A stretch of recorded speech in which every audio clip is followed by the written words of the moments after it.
بسم اللہ الرحمن الرحیم۔ 9 فروری 1998۔ برادرم نصر اللہ، السلام علیکم ورحمۃ اللہ۔ انشاءاللہ بخیر ہوگے۔ کئی ہفتوں کے بعد آج یہ ہمت کی ہے کہ کسی کو خط لکھوں۔ ارادے باندھتا ہوں، مضامین سوچتا ہوں، مگر قلم اٹھانے کی جرت نہیں کرتا۔ وقت گزرتا جاتا ہے اور جن جن کو ارادہ کیا تھا کہ تعزیتی خطوط لکھوں گا، ان میں سے کسی کو نہ لکھ سکا۔ آج تم سے ابتدا کی ہے، اللہ توفیق دے۔ اماں کے انتقال پر خدا تمہیں صبر دے۔ مجھے وہ رات یاد ہے کہ جب عابد میاں نے تمہیں لیبیا کا ویزا لا کر دیا اور یہ خبر سنائی کہ بس ویزا لگوا لو اور چلے چلو، اور تم حسب معمول خاموش رہے، اور پھر جب بولے تو صرف اس قدر بولے کہ ابا اماں کو چھوڑ کر ہم کیسے جا سکتے ہیں؟ اگر بھائی جان رہیں تو ہم جاتے ہیں، ورنہ ان لوگوں کو بڑھاپے میں اکیلے کیسے چھوڑا جا سکتا ہے؟ بڑا فیصلہ تم نے اپنی زندگی میں کیا، اور اس کے بعد کی 17-18 سالوں کی زندگی تم نے خدمت میں گزار دی۔ کم لوگوں کو اس کا علم ہے، اور اس سے بھی کم لوگوں کو اس کا احساس ہے کہ کس قدر بڑی قربانی تم نے دی۔ ہم میں سے کوئی تمہیں اس کا بدلہ نہیں دے سکتا مگر سوائے ایک اللہ تبارک و تعالیٰ کے۔ انشاءاللہ وہ تمہیں دنیا اور آخرت میں بہترین بدلہ دے گا۔ تمہیں دنیا میں عزت عطا فرمائے گا اور برکتوں سے نوازے گا۔ تمہاری اولاد کو صالح بنائے گا، تمہارے بڑھاپے کو آسان کرے گا، اور تم نے والدین کی جو خدمت کی ہے انشاءاللہ تم بھی مخدوم بنو گے، اور اہل و اولاد حاضر باش رہیں گے اور آخرت میں اجر عظیم پاؤ گے۔ تم نے میری ذمہ داریوں میں سے مجھے سبک دوش کر دیا، اور میرے دل سے تمہارے لیے سدا دعا نکلتی رہے گی، اور میں تمہارا ہمیشہ احسان مند رہوں گا کہ ایک ایسی ذمہ داری تھی جسے تمہارے سوا کوئی ادا نہیں کر سکتا تھا، اور تم نے الحمدللہ حق ادا کر دیا۔ جزاک اللہ خیر الجزا۔ جو کرتا ہے اس سے شکایت بھی ہوتی ہے، کسی کو سننا بھی پڑتا ہے، کسی کو لوگ برا بھلا بھی کہتے ہیں۔ جان لو کہ جزا بھی اسی کی ملتی ہے، ورنہ والدین سے طبی محبت تو اولاد کو ہوتی ہے، اور ان کی خدمت کو انسان اپنی سعادت سمجھتا ہی ہے، مگر دل برداشتگی اسی وقت ہوتی ہے کہ جب سب کچھ کرنے کے بعد بھی شکایت ہوتی رہے، لوگوں کی جلی کٹی سننی پڑتی رہے، جن دوسروں کی ذمہ داریاں سر پر ہوں ان کا شکوہ بھی رہتا ہے، دل کے اندر کڑھن ہوتی ہے اور جی چاہتا ہے کہ سب چھوڑ چھاڑ کر کہیں بھاگ جایا جائے، اور بھاگ بھی جائیں اور بعض اپنے زبان دراز نہ کر لیں، اور کم ہی ایسے ہوتے ہیں کہ صبر کر پاتے ہیں، اور صبر ہی کی جزا ہے۔ قرآن میں اللہ تعالیٰ نے فرمایا ہے کہ وہ جزاؤہم بما صبروا وجنتوں وحریرا، کہ ان کے صبر کی جزا جنت اور حوریں ہیں، اور فرمایا اجرہم مرتین بما صبروا، کہ ان کے لیے دگنا بدلہ ہے اس لیے کہ انہوں نے صبر کیا۔ ایک بدلہ تو عمل کا یہ ہے، اور دوسرا بدلہ اس صبر پر ہے جو سب کچھ سننے پر بھی انسان صبر کرتا رہے۔ اللہ تعالیٰ تمہیں اس کا مصادق بنائے اور اپنا وعدہ پورا کرے، اور اس سے بہتر وعدہ کو پورا کرنے والا کون ہے؟ شاید تمہارے دل میں خیال گزرتا ہوگا کہ جن کی خدمت کی گئی وہ بھی ہمیشہ خوش نہیں رہے، جن کی طرف سے خدمت کی گئی وہ بھی خوش نہیں رہے، خود اپنا دل بھی خوش نہیں رہا، جن دوسروں کی ذمہ داریاں تھیں وہ بھی خوش نہیں رہے، تو اجر کاہے کا ملے گا؟ اور یہی بات تمہیں سمجھانا چاہتا ہوں کہ ان سب کا باوجود اللہ تبارک و تعالیٰ خوش رہتا ہے۔ اللہ تعالیٰ تو بندے کا امتحان لیتا ہے۔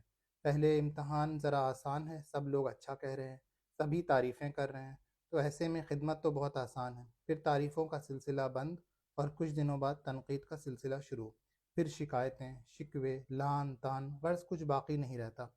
اللہ میاں اوپر سے مسکراتے ہوئے دیکھتے رہتے ہیں کہ بندہ کیا کرتا ہے۔ خود بندے کا دل بھی اس کی انگلیوں کے درمیان ہے، ذرا اسے الٹ پلٹ کر دیکھے کہ کتنا صابر ہے، تو مبارک ہو تم کو کہ امتحان میں کامیاب ہو گئے اور اجر عظیم کے مستحق ہو۔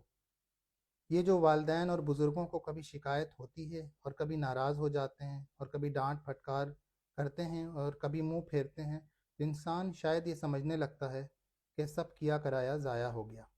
نہیں، ایسا نہیں ہوتا، بلکہ وہ بھی اللہ کی ایک رحمت ہے، ایک ایسی رحمت جس کا کوئی بدل نہیں۔ شاید جب احساس ہوتا ہے کہ کوئی خفا ہونے والا نہیں رہا، کوئی ڈانٹنے پھٹکارنے والا نہیں رہا، والدین کے دلوں میں اللہ تعالیٰ اس قدر محبت ڈال دیتے ہیں کہ بزرگوں کا قول ہے کہ والدین کی بد دعا بھی بچوں کے حق میں دعا بن جاتی ہے، اللہ یہ کہ معاملہ حقوق الوالدین تک پہنچ جائے اور اس پر وہ حدیث دلیل میں لائی جائے کہ نبی کریم صلی اللہ علیہ وسلم نے دعا فرمائی کہ اگر میں کسی کے لیے یہ دعا بھی کروں تو وہ اس کے اگر میں کسی کے لیے بد دعا بھی کروں تو وہ اس کے حق میں نیک ثابت کر دی جائے تو والدین کے دل میں بھی ایک درجہ میں ویسی ہی محبت اور رحمت ہوتی ہے۔ تو کبھی ان کی خفگیوں کی یاد بھی آئے تو اس سے مغموم نہ ہونا چاہیے، بلکہ اس کو بھی ذخیرہ آخرت جاننا چاہیے۔ رہ گئی بات کہنے سننے والوں کی، تو ان کا حساب اللہ کے ساتھ ہے۔ کرنے والے کا کام کرنا ہے، بولنے والا بولتا رہے۔ کچھ کیجیے اور کتنے ہی اچھے سے کیجیے، جن کی زبان دراز ہے وہ تو بولیں گے ہی، اور جس قدر سننی پڑے اسی قدر اجر بڑھ جاتا ہے۔ بولنے والے کے ساتھ جو معاملہ ہوگا اس کی فی الوقت کوئی بحث نہیں ہے۔ تو خدا کا شکر ادا کرو کہ اللہ تعالیٰ نے توفیق عطا فرمائی، دل میں اخلاص عطا کیا، اور ایک بڑے امتحان سے اطمینان بخش طریقے سے گزار دیا۔ اب اللہ تعالیٰ سے دعا ہے کہ عمل کو قبول فرمائے اور دنیا اور آخرت کی کامیابی بھی عطا فرمائے۔ والدین ختم ہو جاتے ہیں تو اولاد سمجھتی ہے کہ خدمت ختم ہو گئی، حالانکہ ایسا نہیں ہے، بلکہ خدمت کا ایک پہلو تو ان کی زندگیوں تک چلتا رہتا ہے، اور خدمت کا دوسرا پہلا اولاد کی زندگیوں تک چلتا رہتا ہے۔ ایک خدمت تو یہ ہے کہ جن سے ان کے تعلق رہا ہے ان کی خدمت کی جائے، ان کے ساتھ عزت و شرف کا معاملہ کیا جائے، اور ان سے ملاقاتیں کی جائیں تاکہ جو رشتہ ان کی ذات سے قائم تھے وہ قائم رہیں، اور جن لوگوں سے انہیں محبت رہی تھی وہ محبت کے رشتے قائم رہیں تاکہ ان کی روح خوش رہے۔ ایک صحابی کے بارے میں روایت کی جاتی ہے کہ دور دراز کا سفر کر کے ایک صاحب کئی مہینے تک آئے۔ انہوں نے پوچھا کہ خیر ہے، اتنا طویل سفر کس مقصد کے لیے کیا؟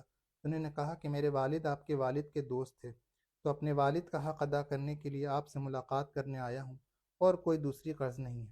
یہ ایک پہلو ہے جو ہمارے زمانے میں بہت بہتا دب رہا ہے۔ ہر شخص اپنے ہی مصروفیات میں ایسا لگا ہوا ہے اور اپنے ہی اخراجات سے ایسا دبا ہوا ہے کہ کسی دوسرے کی خبر ہی نہیں لیتا۔ تو تھوڑی سی توجہ اس طرف دینی چاہیے، اس امید پر کہ اس کا بھی وہی اجر ملے گا جو والدین کی خدمت کا ان کی حیات میں ملتا تھا۔ دوسرا پہلو استغفار کا ہے۔ والدین کے لیے استغفار کرنے سے متعلق غالباً ایک بار پہلے بھی لکھا تھا۔ انسان جب ختم ہو جاتا ہے تو اس کے اعمال کا سلسلہ ختم ہو جاتا ہے، جیسا کہ حدیث شریفہ میں ہے۔ چند چیزیں جو باقی رہ جاتی ہیں، ان میں سے ایک بلد صالح۔ حوالہ یہ فرمایا کہ یستفنولک کہ نیک اولاد جو بھی اس کے لیے دعائیں کریں گی، فرمایا کہ اس کے لیے استغفار کرے تو یہ ایک بڑی اہم خدمت ہے، جس سے غفلت ایسی ہی ہے کہ جیسے والدین بھوکے ہوں اور ان کو کھانا نہ دیا جائے، یا پیاسے ہوں اور پانی مانگتے ہوں اور کوئی پانی نہ دے، بلکہ والدین کی مجبوری اس سے بھی بڑھ کر ہو جاتی ہے۔ اس لیے ہم میں سے کسی ایک کو اس سے غفلت نہیں کرنی چاہیے۔ شاید یہ خیال دلوں سے گزرے کہ مغفرت کی دعائیں گناہ گاروں کے لیے کی جاتی ہیں۔ ہمارے والدین تو الحمدللہ صالحین میں سے تھے، تو ان کے لیے دعائیں مغفرت کیا ضروری ہے؟ تو پہلی بات تو یہ سمجھ لینی چاہیے کہ سارے اعمال صالح کے ساتھ ان کی ضلالت اور سیئات بھی گاہ گاہ ہوتے رہے ہوں گے، اور بعض اوقات ایسا ہوا ہوگا کہ خود کو خبر ہوتی ہے نہ دوسروں کو خبر ہوتی ہے، اور وہ ستار العیوب اس پر پردہ ڈالے رہا ہے۔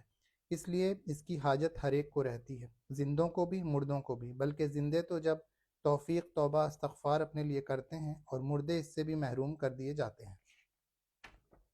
اس لیے ان کی حاجت ہم سے صدا ہوتی ہے، اور خبر دی گئی ہے کہ روحیں منتظر رہتی ہیں کہ کوئی ان کے لیے دعائے استغفار کرے، اور بعض محال کسی پر کوئی گناہ نہ بھی ہو تو اس کے درجات بلند کیے جاتے ہیں، اور یہ بھی کیا کم ہے کہ والدین کو اعلیٰ سے اعلیٰ درجہ جنت میں ملے۔ اس دعا و استغفار کے سلسلے میں 3 باتیں یاد رکھنے کی ہیں۔ اولاً تو صالحات ہے، یعنی انسان اپنی زندگی اللہ کی اطاعت میں گزارے تو اس اطاعت کا جیسا کرنے والے کو اجر ملتا ہے، ویسے ہی والدین کو بھی اجر ملتا ہے۔ نماز والدین نے پڑھنا سکھایا، تو اب جو تم یا ہم نماز پڑھتے ہیں تو انشاءاللہ والدین کو بھی عند اللہ ویسے ہی ثواب ملے گا۔ اسی طرح قرآن پڑھنا سکھایا، خواہ استاد اور گھر استاد رکھ کر ہی سکھایا ہو، مگر اس میں ان کا پیسہ اور محنت لگی تو اجر انہیں بھی انشاءاللہ ملے گا۔ بلکہ یاد رکھنا چاہیے کہ والدین نے تو جو توفیق کی دعائیں بھی کی ہیں، تو ان کا اجر انشاءاللہ ثابت ہے۔ تو سب سے پہلے اہم ترین بات تو یہ ہے کہ زندگی اطاعت میں گزارنے کی کوشش کی جائے، اور اپنی اولاد کو بھی اس کے لیے تیار کیا جائے تاکہ نسل در نسل بعد نسلیں اجر انہیں ملتا رہے۔ دوسری چیز یہ ہے کہ جب کبھی تذکرہ آئے تو ایک جملہ ساتھ لگا دو کہ اللہ مغفرت فرمائے۔ ایک محفل میں اگر 10 مرتبہ نام آئے تو ہر بار مغفرت کی دعا کی جائے اور اس میں کوئی بخالت نہ کی جائے۔ یہ ایک چیز عادت ڈالنے کی ہے۔ جب تم نے عادت ڈال لی تھی کہ گھر میں داخل ہونے کے ساتھ پہلے ان کے پاس جا کر بیٹھیں گے تو پھر کپڑا بدلیں گے، ویسے ہی اب یہ عادت ڈالنے کی کوشش کرو کہ اماں بیچاری یا ابا بیچارے کہنے کا کوئی حاصل نہیں، بیچارے تو ہو ہی گئے ہیں۔ اب چارہ یہی ہے کہ یوں کہا جائے کہ اللہ تعالیٰ مغفرت فرمائے، اماں اور ابا اللہ ان کی مغفرت فرمائے، اور عادت ہو جائے گی تو یہ مشکل بھی نہیں۔ بدقسمتی سے ہمارے ہاں مرحوم اور مرحومہ کا رواج ہو گیا ہے، جس کے معنی ہے کہ ان پر اللہ کی رحمت ہوئی، حالانکہ ہمیں کچھ خبر نہیں کہ کس کے ساتھ کیا معاملہ ہوا، اور اس کے مقابلے میں رحمت اللہ علیہ یا رحمت اللہ علیہ یا ارحم الہ ایک دعا ہے کہ اللہ کی رحمت ان پر ہو، اور دعا ہی کو اختیار کرنا چاہیے اور کسی کو مرحوم مرحومہ کہنے سے اعتراض کرنا چاہیے۔ تیسری چیز یہ ہے کہ اعمال صالحہ کے بعد ان کے لیے خصوصی دعائیں کی جائیں، نماز اور تلاوت قرآن اور افطار کے وقت، اور اگر حج عمرہ کی توفیق ہو تو ان کے لیے دعا کی جائے۔ اس کے لیے جب نیک اعمال قبول ہوتے ہیں تو ساتھ ساتھ دعائیں بھی قبول ہوتی ہیں، اور ساتھ ہی یہ بھی اصول کے طور پر سمجھ لو کہ ایک انسان جب کسی دوسرے کے لیے دعا کرتا ہے تو اللہ تعالیٰ ایک فرشتہ مقرر کر دیتا ہے جو کہتا جاتا ہے کہ تیرے لیے بھی یہی ہو۔ تو جب والدین کی مغفرت کے لیے دعا کی جاتی ہے تو گویا خود اپنے لیے بھی مغفرت کی دعائیں ہو جاتی ہیں۔ اماں کے انتقال کی جو خبر ملی تو ان کے لیے جو مسنون دعا ہے وہ تو کی ہی ہے، زندگی میں خدمت سے محروم رہے تو مرنے پر نماز جنازہ سے غائب رہے۔ سلام و دعا زندگی میں بھی دور سے ہی تھی، اب مرنے کے بعد بھی ویسے ہی دور سے ہے۔ اللہ تعالیٰ سے حسن ظن رکھتا ہوں اور امید رکھتا ہوں کہ میری کوتاہیوں کے لیے میرا خدا مجھے معاف کر دے گا، اور دعا کرتا ہوں کہ میرے اولاد میرے ساتھ ویسا معاملہ نہ کریں جیسا کہ میں نے اپنے والدین کے ساتھ کیا، اور تمہارے لیے دعائیں کرتا ہوں اور انشاءاللہ کرتا رہوں گا کہ اللہ تعالیٰ تمہارے اخلاص کو قائم رکھے اور تمہاری توفیق میں اضافہ فرمائے، اور جو والدین کی خدمت میں سعی و جہد تم نے اور تمہارے گھر والوں نے کی ہے، اللہ اس کا بہترین اجر عطا فرمائے، آمین۔ وہ تمہیں اپنی برکتوں سے نوازے اور تمہاری اولاد کو صالح بنائے اور انہیں علم و عمل کی توفیق عطا فرمائے اور دنیا کی برکتوں سے نواز دی جائے، اور جیسے تم نے اپنے والدین کی خدمت کی ہے ویسے ہی تمہارے مطیع و فرما بردار رہیں اور تمہارے بڑھاپے کا سہارا بنے۔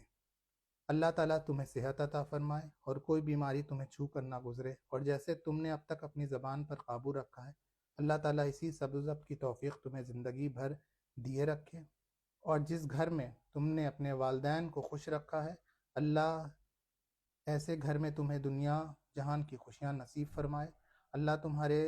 اللہ تعالیٰ تمہیں اطاعت کی توفیق نصیب فرمائے، اور نماز میں تمہیں اور تمہاری نماز پر تمہیں اور تمہاری ضروریات کو قائم کر دے، اور تمہارے گھر کو ویسے ہی دین کا علمبردار بنا دے جیسے کہ تمہارے والدین کا تھا، اور تمہارے گھر میں اپنے آنے والوں کی عزت کی جائے اور وہ خوش خوش تمہارے دروازے سے رخصت ہوں، اور خاندان بھر سے تمہارے تعلقات ویسے ہی خوشگوار رہیں جیسے کہ والدین نے نبھانے کی کوشش کی، آمین یا رب العالمین۔ اپنی بیگم سے سلام کہنا اور کہنا کہ ہم زندگی بھر ان کے احسان مند رہیں گے، جو انہوں نے کیا وہ اب کے دور میں بیٹیاں بھی نہیں کر پاتی ہیں۔ جزا کا دینے والا اللہ ہے اور وہی بہترین جزا دیتا ہے، اور اس سے خیر و برکت کی دعائیں ہیں۔ والسلام، تمہارا بھائی احسن ظفر اللہ۔